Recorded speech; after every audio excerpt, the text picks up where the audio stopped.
the worst disease that the United States has ever seen. Yes, it is true that I have been infected with the worst plague that the United States has ever seen. It's killed hundreds of thousands. In the case that I've gotten, I've talked to my team of doctors, and they've verified for me that it is the worst case of COVID that anyone has ever gotten. COVID has met its match. I have superior genes. I will be the one who takes down COVID.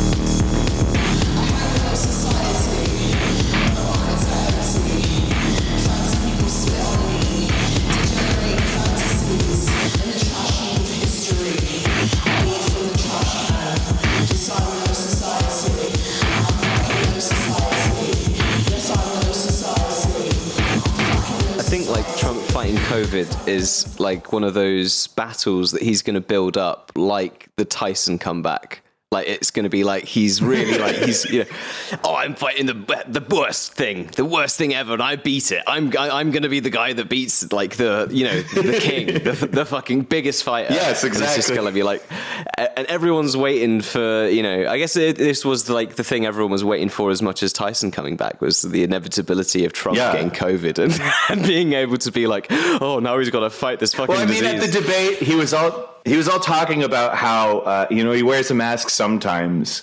Like, he was complaining about how he basically said that he wears a mask at all the times that anyone would be mad at him for not wearing a mask. But a lot of the time he doesn't, because it's inconvenient and he doesn't like it. And it's like, well, well, maybe that's why he was like shouting in Biden's direction so much during the debate in the hopes that like Biden would get it too. Yeah, I read a Daily Mail article that's been tracking like all the places that he has been like over the past couple of days. Like he has been to like several states. He's been mingling with so many people. Like Chris Christie is getting tested because he was helping him with debate prep like the night of the debate, and he said that none of them were wearing masks, none of them were doing anything. Trump is patient zero for a new mutated strain. Yeah, what if he actually ends up single-handedly like destroying the entire American political system by just infecting everybody with COVID? Like, yeah. It's like the most classic American tactic, though, to get your political enemies just deathly ill with some sort of disease in some covert way. It's like the most patriotic way to fight your political enemies. So, it's pretty Trump-esque, really, if you think about it. It's pretty Trump-esque. But yeah, there's been a lot of speculation. Like there was a Guardian article about the prospect of Joe Biden having COVID, and like people are speculating like it's like soccer, like it's some kind of like football match of like who can die first, basically. And like it's crazy. The other thing that's been crazy to witness is the people celebrating it as if it's some kind of political victory. Like I understand like the Schadenfreude aspect. Like if you want to enjoy that, then that's fine. But don't act like it's a political victory. Like I've said it several times on the podcast. Like whenever stuff happens to right-wing figures like Jordan Peterson's brush with pill addiction, or when Rush Limbaugh was diagnosed with cancer, or whenever anything happens to right-wing figures, like some people try to act as if it's like a political victory, which is really misguided and weird. I was saying, I like to make jokes and stuff, but like it amazes. Here's the problem. I don't like it when people act like it's a good thing when somebody gets like a communicable disease that is like, it's not a good thing that COVID exists. And therefore I don't think it's a good thing when, somebody gets COVID.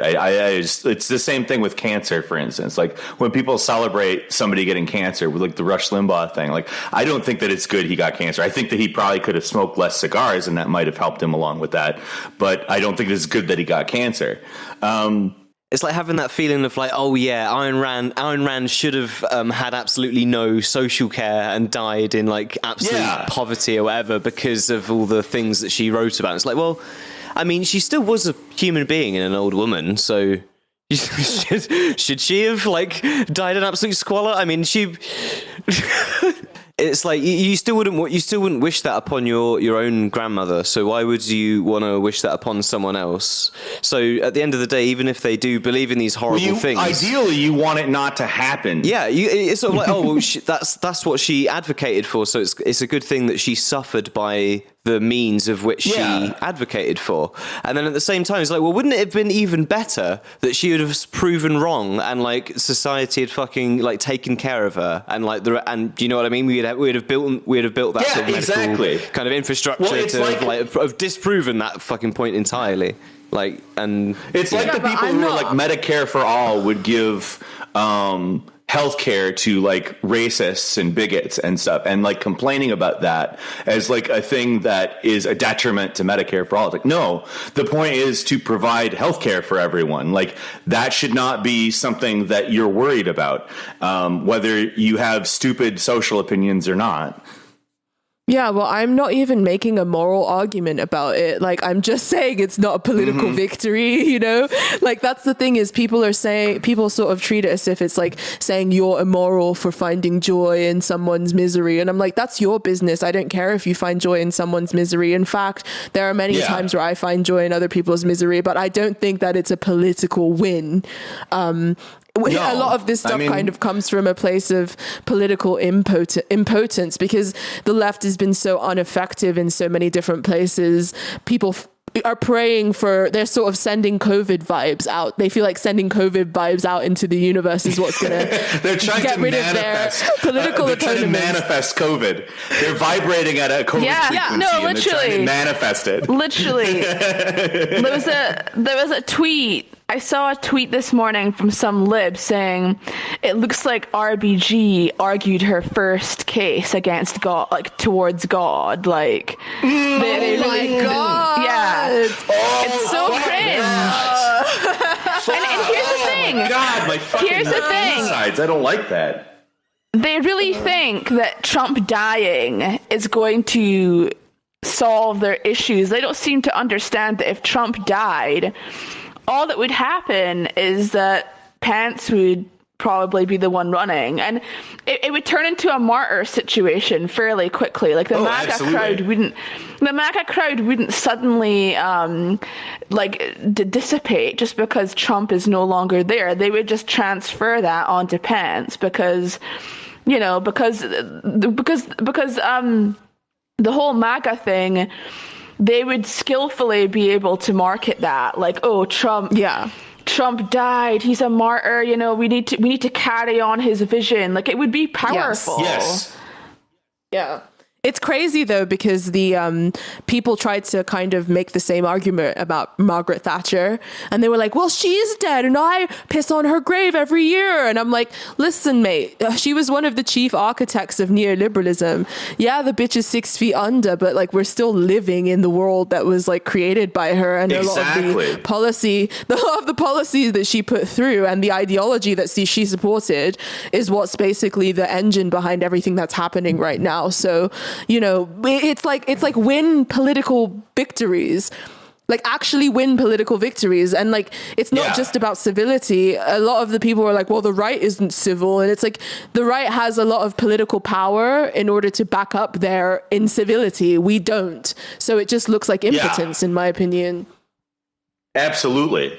You're 100% right. Like we end up with this situation where we're getting out in front of people and we're just making an ass of ourselves, and we're like, well, I don't need to be civil. It's not about civility. It's not about, you know, putting forward a respectable image. It's about like being accessible to somebody. Like we when we're sitting around shouting at, you know, random people because they didn't like say white silence is violence instead of eating a sandwich or whatever the fuck she was doing.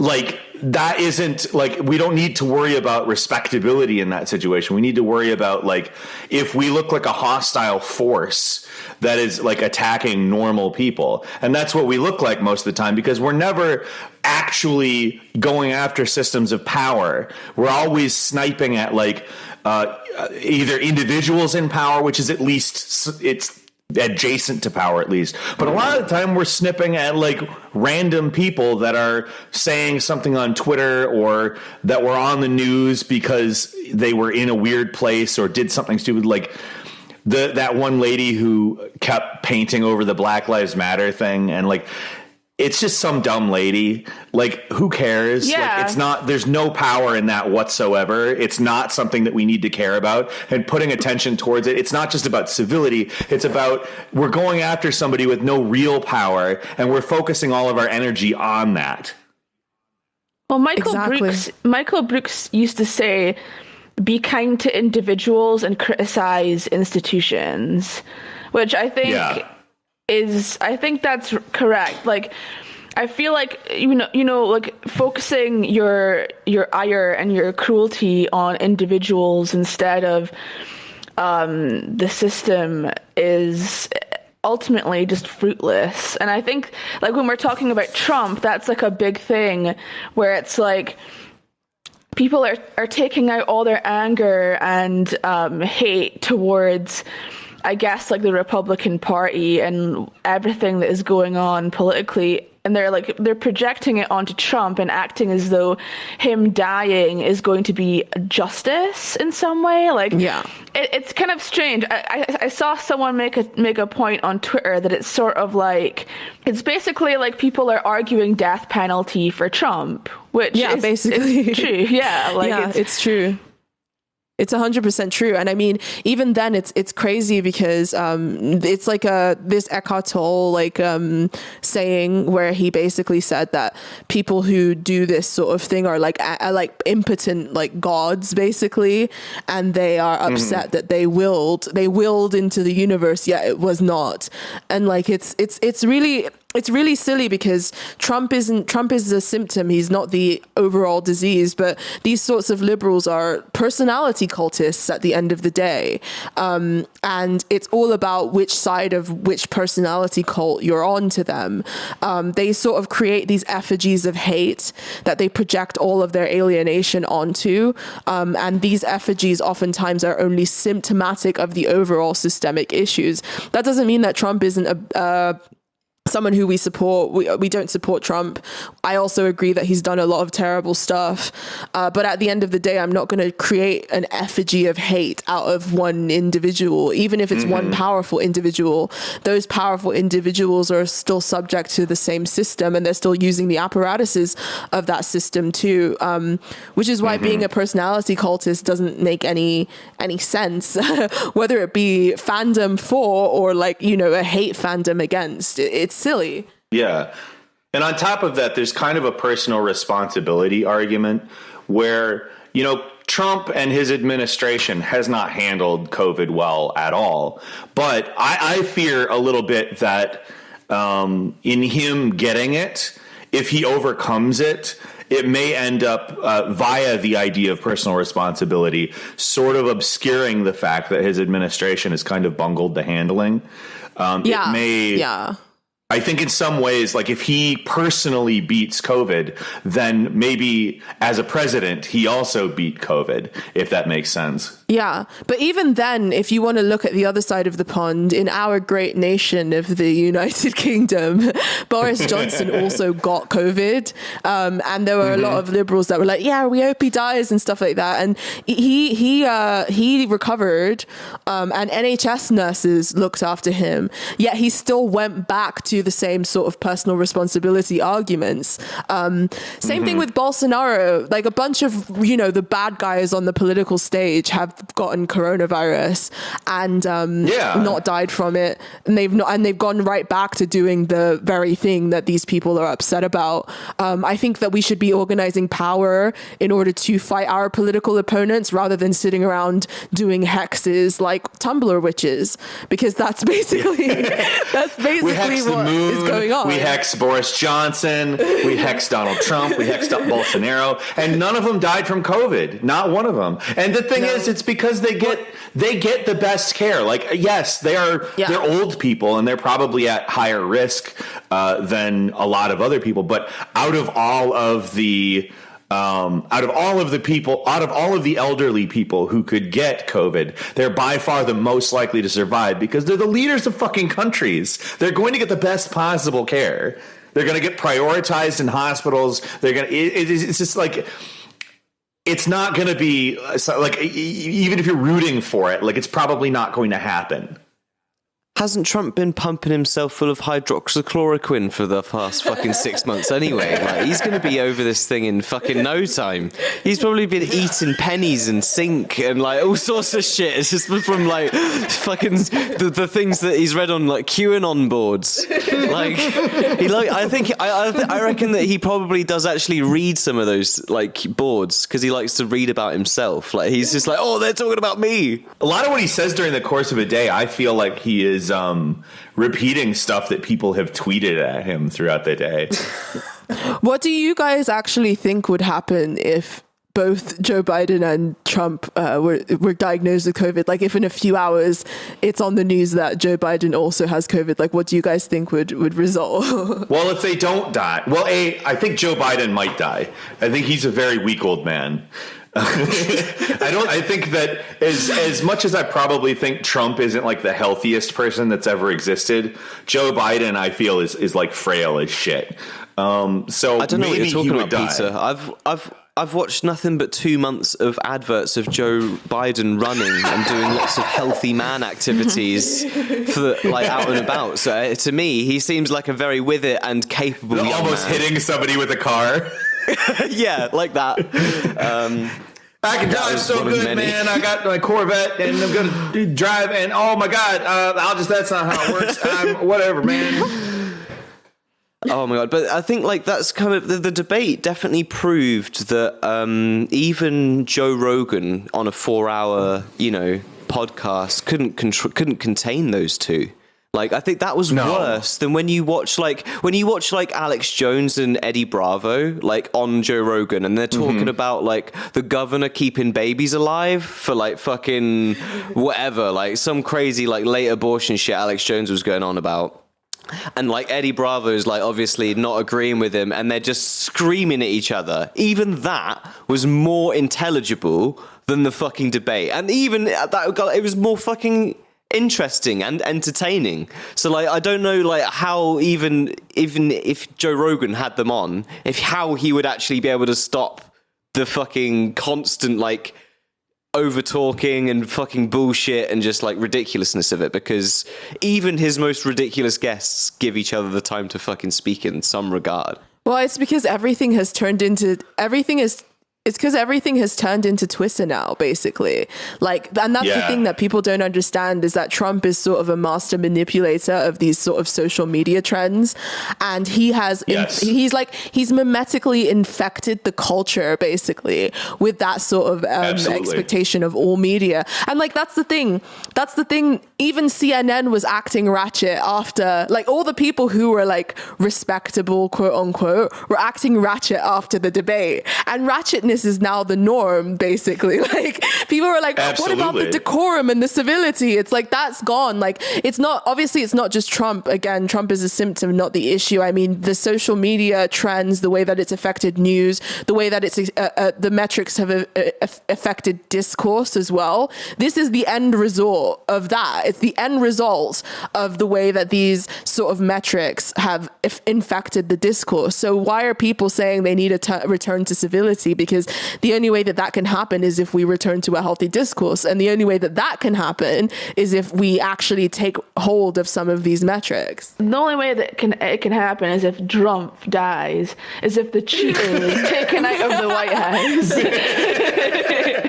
Well, I think I'm convinced more now than ever that I shared like a meme in the Low Society Discord for patrons only, which you can join if you ever so wish. But I shared a little meme in there that was like the debate going on, and then all of a sudden, friggin' Bernie comes out with the steel chair, and it's just like, yeah, that's like the only way I feel like this is gonna get resolved at this point. Is like if we have literally Biden in the red corner, Trump in the blue corner, or whatever way around that is for the American politics. I think it's the other way around, isn't it? Like the Republicans are red and the Democrats are blue. Yeah. Oh, fuck it, whatever. Can you smell? Yeah, exactly. Bernie is cooking. And they just fucking go at it, and it's like half debate where they're kind of screaming at each other from across the side of this ring, and then when it just gets too much, they actually kind of just like try and wrestle each other like old men, and then they get too tired, and then like some sort of Rocky like trainer type figure comes and brings them back, and they kind of prep them back up, and they have another little shouting match, and then they go at it until one of them's dead. I'm just like cracking up at the idea of like two coronavirus infested older men like fucking wheezing and like trying to beat each other. How long do you reckon Trump has been ill with it? Because that would explain why he wasn't like so on his game during the debates if he was starting to feel not good. Yeah. He did look a bit red in the face as well. But I bet you if he knew, he was intentionally shouting over at Joe Biden's direction. Like, Yeah. It was more than a mimetic hazard. Nothing can beat Donnie T down. He's going to beat this fucking thing, and he's going to scream it into Joe Biden. He's screamed it into Joe Biden's face already. He's going to scream it into like every other person he doesn't like's face until like they start eventually just like putting him in some sort of like It's basically like Resident Evil. Like what he is the infected disease person. He's like trying to follow around all of the agents of Raccoon City or whatever and get them infected. Like he's the bioweapon at this point, Donald Trump. one of the really interesting things that I noticed in the debate was the sort of law and order rhetoric that was being pushed. And how Trump kept sort of using law and order, thinking that it was going to undermine Joe Biden by trying to he was trying to basically trap him between a wall and a hard place by saying, oh, you're alienating your radical left base. But also at the same time, look at this guy. He's aligned with the radical left. He wants rioting to happen in the streets. So it was kind of a clever tactic on his side of things, because it was as if he was trying to trap him between a wall and a hard place by saying, on one hand, you're alienating your radical left base by being pro law and order, but then at the same time he was trying to associate Joe Biden with the so-called like radical left sort of thing. And yeah, the law and order baiting was pretty hilarious to watch. What I thought was interesting with the debates was just how much like Biden was really like playing for like the moderate vote instead of the left. That's like, exactly what he was doing. He really wanted to clarify, like it was almost like he was trying to appeal to Trump's voters, and it's like, you do realize how fucking fruitless that is. And Trump was right, like that's dumb as shit. Trump was right when he said you just lost the left, because it's true. Like Trump is so aware of what it would take to beat him, and that's why he was afraid of Bernie. That's why he saw Bernie as a worthy opponent, because he knew that he inspired the passion and the kind of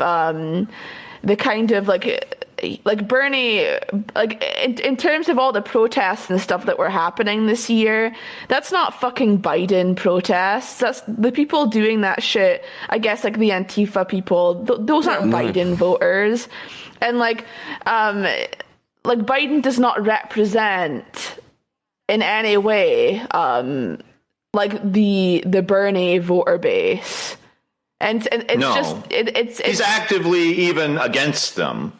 Yeah, he's condemned them. He said that he's like pro police officer. He's pro, like he's very much trying to distance himself. Yeah, exactly.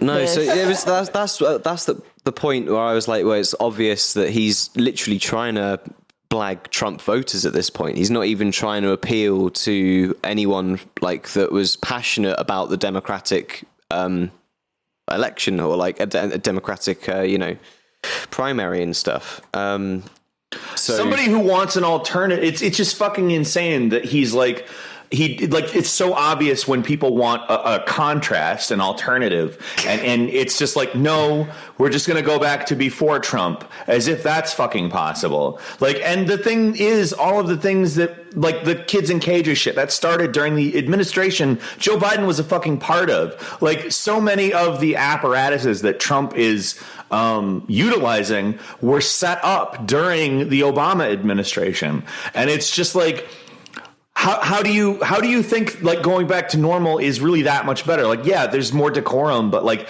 the right doesn't need decorum. As we said earlier, they don't have to have decorum. They have power. Power, it substitutes in there. Like, if you think that like having Biden in and having all of the nice words said and you know, not outwardly being hostile towards, say, like marginalized groups or whatever, is actually going to be a material improvement for the people that anybody actually has any concern for. It's not true. Like, yes, they're not going to directly be hostile towards marginalized people, but do we think that they're going to actually materially, specifically attempt to do anything? For like, all of that shit is all means tested. It's all like, it's designed to keep certain people out, even when it's labeled as inclusive. And it's just, it pisses me the fuck off that we think that somehow we're going to go back to a normal, and that's actually going to be better. It's going to continue to get worse because everything continues to get more marketized, and the more marketized it is, the less the government has to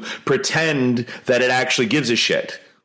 Well, it's also just basic stances and principles as well. Like, I think one of the biggest things that appealed about Jeremy Corbyn and Bernie Sanders both was that they were staunchly anti-war, and like for people like our generation, yes, we've just lived throughout pointless and endless war.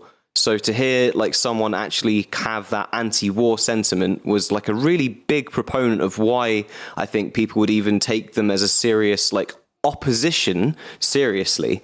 But then you see Joe Biden and the Democrats make the stance of, oh, well, we're not pussy Democrats. We want to increase the military budget again. If we get in, we're going to increase it again still yet. And you're just like, well, that isn't, that's not the vibe. That's not the vibe I feel like a lot of people are military going for budget right now. Like, yeah. And that budget is like, if you combine all of the other most powerful countries, like China has like a military budget that's somewhere in like the 20%. China is, I mean, economically speaking, a bigger country than the United States of America, and has like a third of the military budget. It's fucking, yeah, China. The way he says it is incredible. Oh my God. Oh my God, you know what? I would genuinely be kind of upset if he died, because like, it's just so entertaining to hear. It's entertaining to hear him speak. And also, I was so looking forward to, if Biden does win, which he probably won't, but if he did, what we talked about, like Trump having his post-presidential career where he can really just like say whatever the fuck he wants. Like, I don't know. It would now be, you see, I think he'd start a podcast. You see, if I say any of this stuff, people are like, Angie, you're a fucking fascist and you should not have a Twitter account, and we're calling Jack Dorsey. So, but yeah, I agree. I agree. Like, but the thing that is kind of worrying to me is the fact that it seems as if the closer we get to the election, the more unhinged and sort of punitive and, really hostile the libs seem to be getting. And it seems as if they're taking out all of their frustration and impotence and alienation on anyone who is a political dissenter. And not even like serious political dissent, even the mildest bit of political dissent, anything that's not just selling party lines. Yes. Because that's what they want you to do, is to sell party lines. Anything that's not selling party lines is met with like the utmost hostility. And I feel like we're in a period where any sort of political dissent has to be navigated very carefully, because they feel like if Trump wins, it's the fault of the people who have any form of political dissent around the strategy of the Democratic Party. And it's like, well, if you're confident, motherfuckers, if you believe that you've done the right thing, then just fucking win. It's not anyone else's fault but yours if you don't win, which is what they don't understand. Go and win instead of sitting around doing Tumblr witch shit and praying for people to die. Win. Like actually win fair and square. Like there was a person who was like, oh, well, like the people celebrated when Hitler committed suicide. And I'm like, the Allied forces had power and legitimacy and they defeated him fair and square. And if he hadn't had committed suicide, they would have fucking tried him for war crimes because they had the power and the authority to do that. It wasn't just this impotent celebration of nothing, basically. It's frustrating. And I feel like the closer we get to the election, the more of this sort of unhinged shit we're going to see from people because they're looking for someone to scapegoat and someone to blame. That's like, you know, if you even think that Hitler killed himself. Here we go. Just saying. Yeah, I know. He's literally, he is in South America right now. Could be. No one really knows. Oh, the conspiracy that Trump doesn't actually have COVID has been going around as well. Like it's going, like everything's going crazy and unraveling. I'm telling you, like people are losing their fucking minds. And even the election night as well, not the election night, sorry, even the debate night as well, like people were really like, I don't know, I can't really tell why people are losing their minds this much. Like, why are they so divorced from reality? I just have this image in my head of someone just sort of like going through like, you know, I'm just really anxious through lockdown and the COVID and, you know, the election coming up and just, I'm really hoping that we get Trump out and like all of these like just really sincere like things. And then this guy just looks at him deadpan in the face like, well, that was all predicated on the basis of a spherical Earth. So I don't know how much of that I could even really listen to, my dude.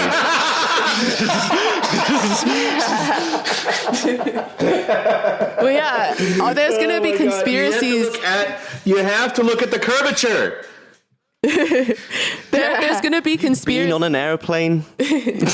There's going to be conspiracies on both sides, though, because the people who are Trump supporters are going to say that it was Hillary Clinton's COVID gun or some shit, and then they're going to, and then the left, the left people have already started with the he's just pretending and it's fake, and he's just like pulling a Bolsonaro, like when Bolsonaro got stabbed.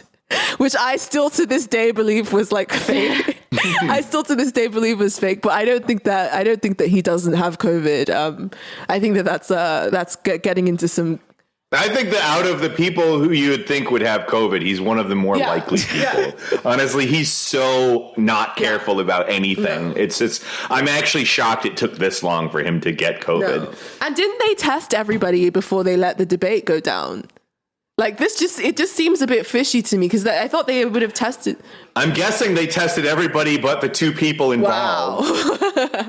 So now that's ridiculous. Even like even Joe Rogan was talking about like how crazy all the rules are around making those UFC fights happen now with like no audience and like how many tests all the fighters have to go through at like different stages of the day. Even like it's crazy. So to there even be less like lax regulations about a presidential debate than there would be about some fucking cage fight kind of does speak volumes about America, doesn't it?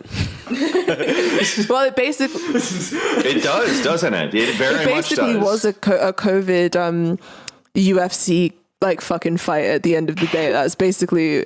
It was a COVID cage match. Basically. But yeah, a lot of people then started talking about like who they thought the winner of the debate was. And there was no winner of the debate. Like it was just a farce. And the sad thing is it wasn't even funny or entertaining. It was just sad because at the end of the day, the people who are going to lose out are the poor and like working class of America. Those are the real people who are losing. Like none of this has a winner attached to it. And anyone who thinks that they're winning in any form. For me, I kind of had this, so Trump kind of came out strong from the start. Like, he was briefly really funny, but it was very brief. It did not last very long. He ran out of energy really quick, and he defaulted back into an actual kind of politician mode. I thought that he sounded, other than the fact that he was crazy, like, as far as interrupting, he interrupted, like, nonstop, but the things that he was saying sounded a lot more like something that Ted Cruz would have said, as opposed to something that Trump 2016 would have said. I don't know about that, because he started talking. That, like, he started talking about Joe Biden's son, which I've never seen done like in unless I'm just ignorant. But I've never seen. I think that you're right about that. I've never seen any politician in a debate bring up like personal family shit, basically, which I thought was just like. That was like another level. Well, you remember to talk about Ted Cruz again, he called Ted Cruz's wife ugly, didn't he? Yeah. And during the debate, it was like, no, didn't I feel like Biden? No, didn't what happened was that Biden was the one who initiated it by saying something like my son, wasn't a sucker or something, and no, it was something. Yeah. No. What happened was Trump talked just about military, Bo in the military. Trump went for the jugular and was like saying like Hunter Biden, like your son was on crack. Like he was just like really he was on drugs. He was on drugs. He was wilding out on drugs. But as if his kids aren't fucking crackheads. Yeah. Come on. But even then, like half of America, Trump kids aren't crackheads. The thing is, it's crazy though, because it wasn't strategic on his part, because half of America is like going through some crazy opioid crisis at the moment.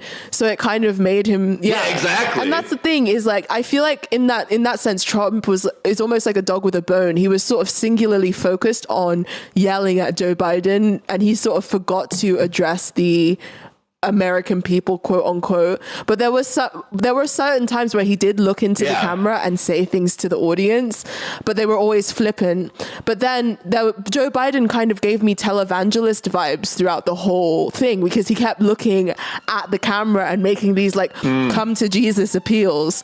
Like, all you have to do is vote for me in November, and all your problems. Like, it was very sort of like he's decided to go. Come on, this guy, he's such a liar. He lies, and you should not accept that. His brain's rotting, so it wasn't convincing in any way. But but it was weird. It was weird to me, because maybe that may be effective, because I feel like people are kind of tired of chaos and hostility, and they're afraid.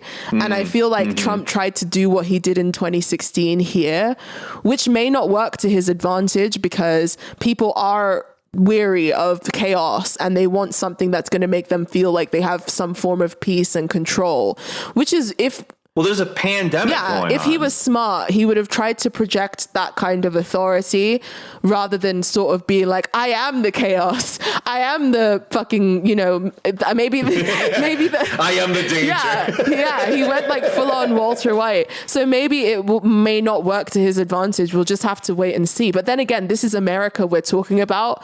And I feel like Americans respect strength and being based more than they respect, utility in that regard. So I may be completely wrong in my assessment. I think that a lot of people think he came out stronger because he was yelling the most and got the most dunks in. That's exactly what he wanted, though. That was his whole strategy, was just to be the buffoon and fucking come in swinging hard like some sort of fucking like angry mob boss. Like... Yeah, but he kind of ran out of energy. Yeah. Like, I think that it was obvious that he had something going on, and that's.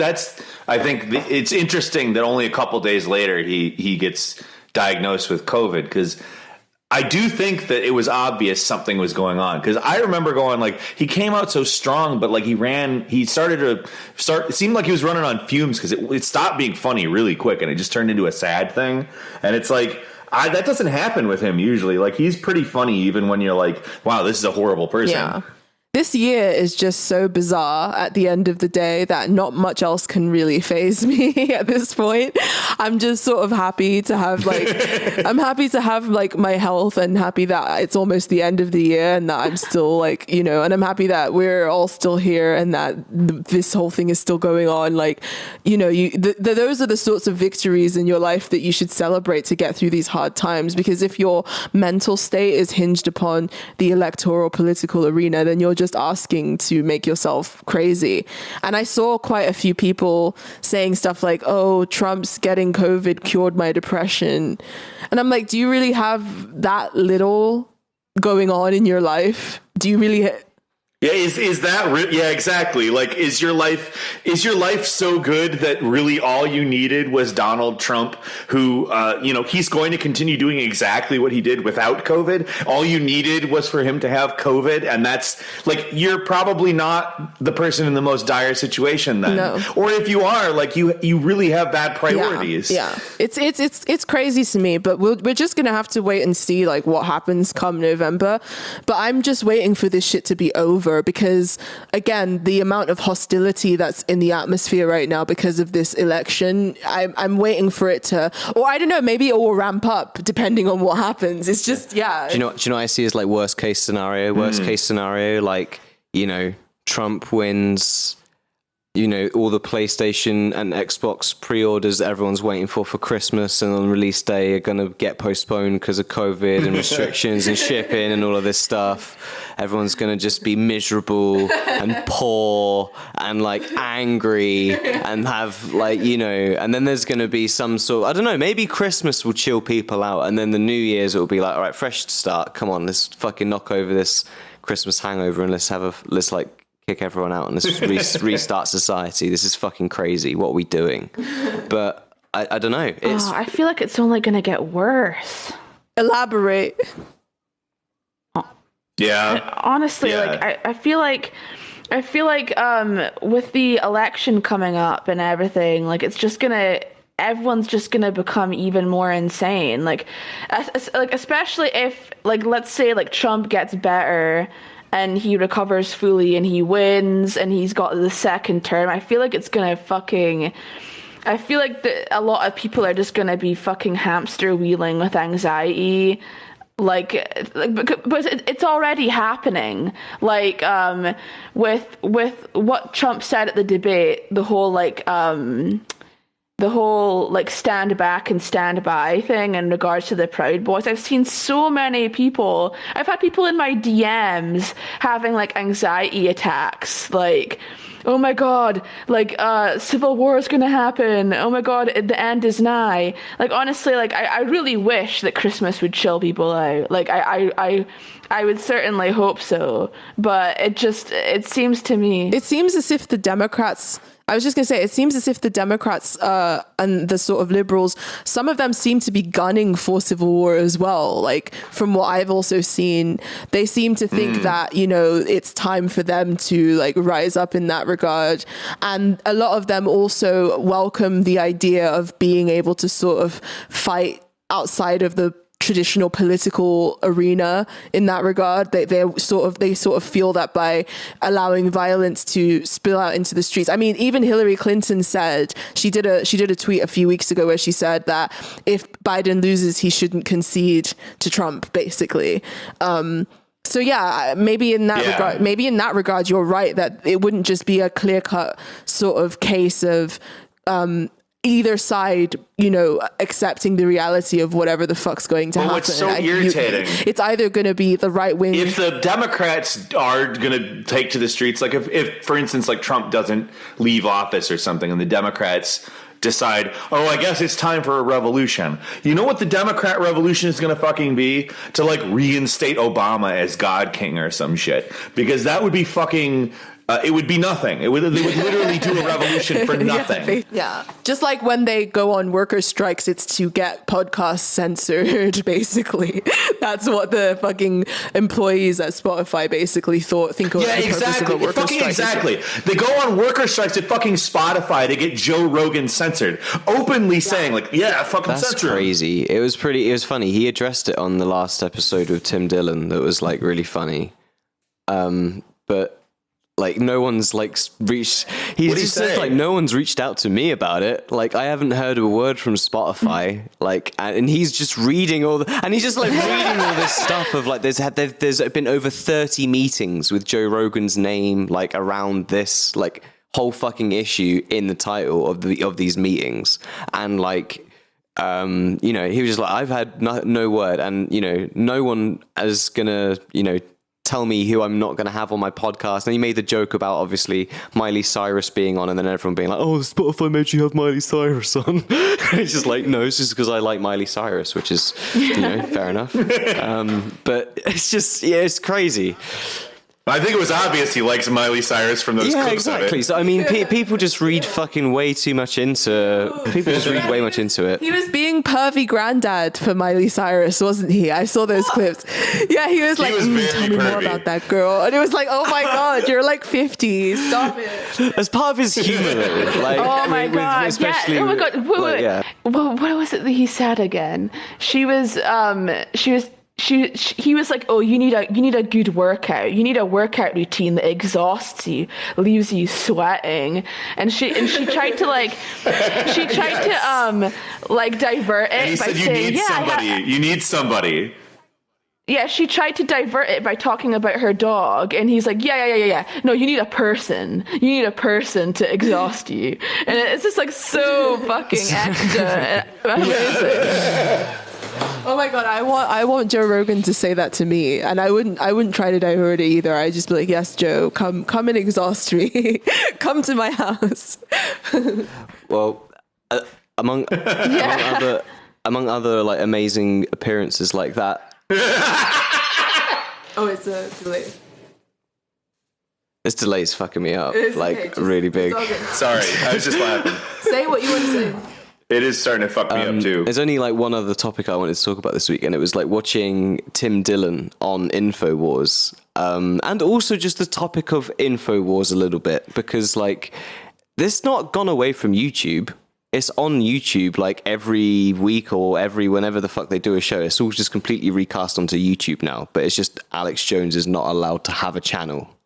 But all his videos are still able to exist on the platform somehow. Yeah. And probably still get advertised in some way on, like, it's super fucking weird. But his whole conversation with Tim about just getting cancelled and fucking the whole culture around it and everything that's going on at the moment was just so hilarious. And to see him just like super light and not like reading through headlines and being like super fucking depressed about everything was just really nice. It was really entertaining and funny to watch. Well, that's the thing about liberal deplatforming is it doesn't. It's a wholesome Alex doesn't- Jones episode. super was. It was That's- so nice. That's the thing about liberal deplatforming is it doesn't actually work in the way that they want it to, but they're sort of hoping that coronavirus will deplatform Trump.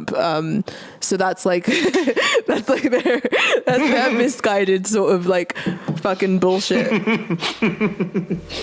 If you want to support us and keep us on our platform, if you don't want us to get deplatformed by coronavirus, please check out our Patreon, check out our Reddit, check out all of our things, our Twitter, we got a YouTube, we got all those things. And also check out lowsociety.net where you can get your vitamins and your Nutrimoms.